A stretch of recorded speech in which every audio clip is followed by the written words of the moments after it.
Royo Dawa. Royo Dawa is the team leader Kisumu Young Agripreneur. Kisumu Young Agripreneur is a youth-led organization. Kisumu Young Agripreneurs helps in skills capacity building and market linkage to the young farmers. As an organization, we have been in existence for 3 years, and for the last 3 years, I can confidently say that we have trained 3,000 young farmers that have been given skills and capacity built. Out of 3,000 young farmers, we have 2,300 have started the agribusiness ventures, and this is a good sign to us because that is a good number. And from the 2,300 farmers, 60% of them have shown increase in their productivity and income, and this has led also to creating employment opportunity for other young people. So this is good, and because young farmers are now getting money in their pocket, we've realized that this is a good initiative. We thank our partners like GSA that have brought AgriJob for Youths in place, one of the programs that we have also undergone through. They also help us in training these young farmers and equipping them with more skills. So black soldier fly is able to feed on organic waste, and organic waste is the main problem that we have right now. People know how to deal with inorganic waste, but we don't know where to take the organic waste. So behind you there's a tank. This is where we put our waste. Flash fertilizer, which is an organic fertilizer. So the BSF larvae is a feed for poultry and fish. And actually, the way Lillian said, instead of using other feeds, because feed for poultry has become very costly, we instead use the BSF larvae because the protein content that it has is very high. It's 42% crude protein, and it's also easier to make. This is the frost fertilizer that we are talking about. So this frost fertilizer is good for agriculture because it is organic, and the world is moving to organic methods of farming. And as an organization, we're also championing for better methods of farming so that we can be able to produce better food for our people. It is very important. We've realized that health-wise, we've seen that as a country, we are experiencing a lot of funny diseases that are coming up. And this is coming up because the way we are producing our food has always changed. People have gone to the faster way of eradicating pests and also other ways of making sure that the plants mature faster. But it is not healthy at the end. We are contracting so many diseases in it. So it is okay to do it in a good way because it is safe production of food, and it is also cheap as a farmer.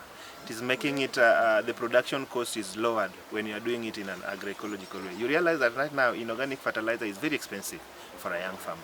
A 50 kg of bag is 6,000 plus. That is expensive for a young farmer. But if you train this farmer to make his own organic fertilizer, he will use it and it will be cheaper at the end of it when he's doing the production. First, GSA came in with capacity building. I talked about Champions for Change. I was part of the training, and what I saw, they insisted that 30% must be the youth. So we were 15, around 5 were the youth.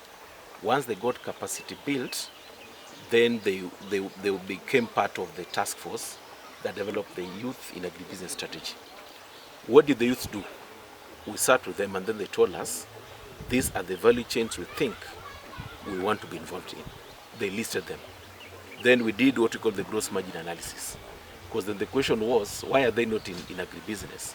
They said, it's not that we want to be agribusiness. Our parents are pushing us into maize, they're pushing us into sugarcane in this region, they're pushing us into cotton. They said, here are the numbers. Numbers don't lie. So the youths convincingly made us pick those value chains. And ranking them was, of course, fingerling production, seedling for vegetable, that they can do even within a small land. And they've demonstrated it here. So that's the contribution of GIZ, bringing us into a conversation, developing the strategy, and helping us to operationalize it. An organization, majorly we've been dealing with young farmers, yes, but from 18 years to 35. And we realized that there is a gap because the young children that are coming up have been left out.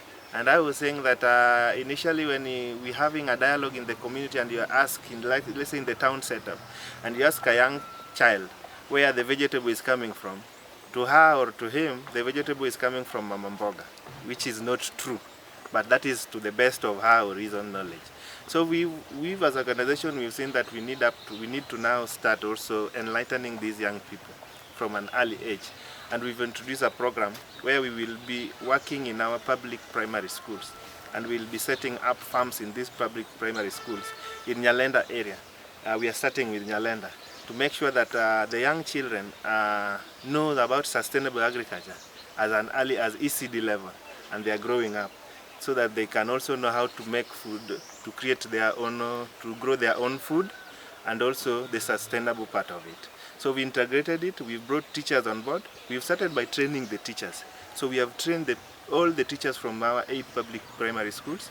And now when we are kicking it on January, we'll start by establishing these farms in those schools, so that we can also start by training the children. It's also cheap. So everything you see here, this is the whole BSF has a lifetime. So these are everything that you need to use.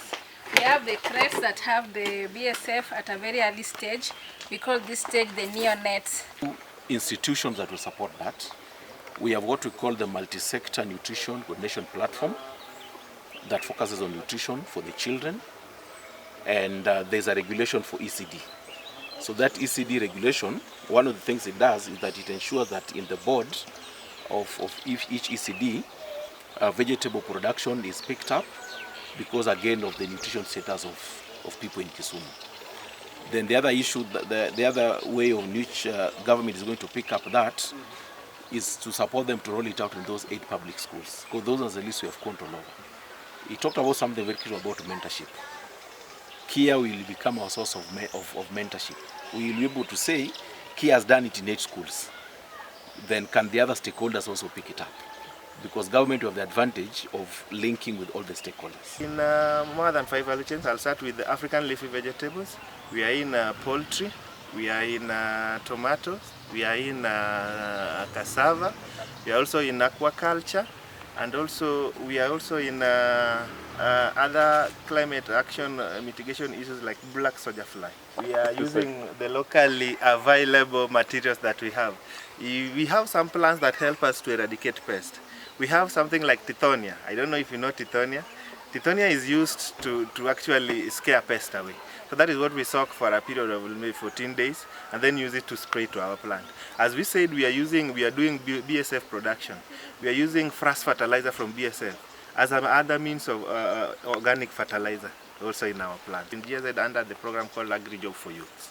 Agri-Job for Youths is a project that is focusing on youths empowerment and capacity building, just like Kia is doing. So we work with GSZ to make sure that we've given this training to a good number of young farmers, and that the sustainability part of it is realized.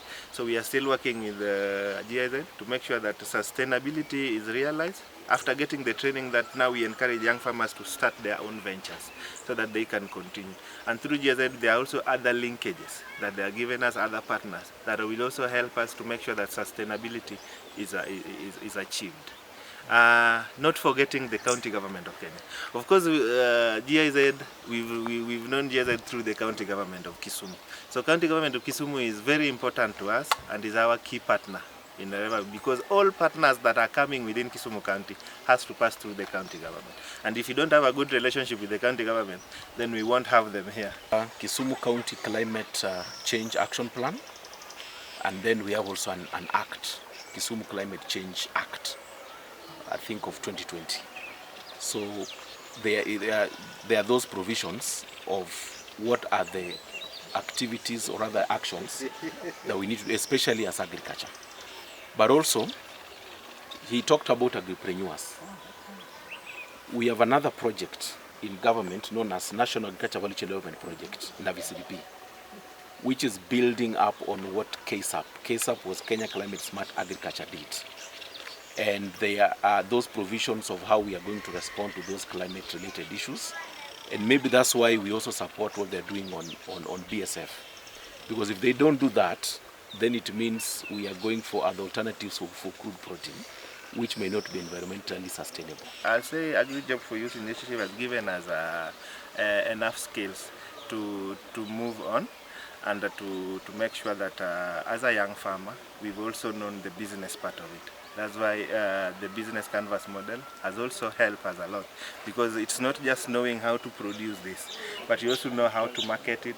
You also know how to keep records. You also know how to talk with clients, the communication part of it, and also the advocacy part of it. As a young farmer, most of these young farmers don't have lands. And through GIZ, we've gone through the land lease agreement and land lease rights and everything. We've been trained. So a young farmer has already known how to handle these issues in the field and how to handle business. That's why now they are called agripreneurs. Who was a net importer of food. Right now, through the engagement, especially on African leafy vegetables, we are no longer importing 90%. We're importing less than 50%. Because out of what they've done, this is just a demo. So many youth are involved into production of vegetables. But secondly, through the involvement of agri-jobs, especially that strategy, also now part of the team that is reviewing the National Youth Agribusiness Strategy. So that capacity building has come up so strongly. So that right now we are also shaping the nation's agenda. What has worked in Kisumu, if you look at what Kilimo they're doing, we are among the experts, helping them now drive the National Youth Agribusiness Strategy. So that in their programming, then they know that youths are very critical in issues of, youths can define what they want.